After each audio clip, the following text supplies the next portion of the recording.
तुमच्यासोबत एक शाक्षुकाची recipe share करणार आहे। मी 2 चमचे तेल घेतलं आहे, त्यात 2 मोठे चिरलेले कांदे ॲड करूयात। आलं लसूण पेस्ट ॲड करूयात।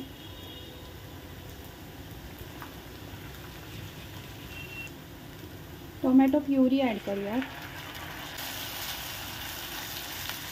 शिमला मिरची ॲड करूयात।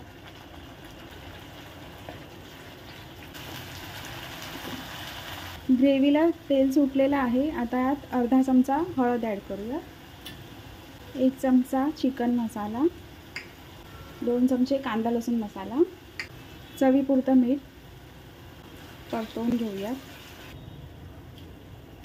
आता आपण यात अंडी ॲड करूया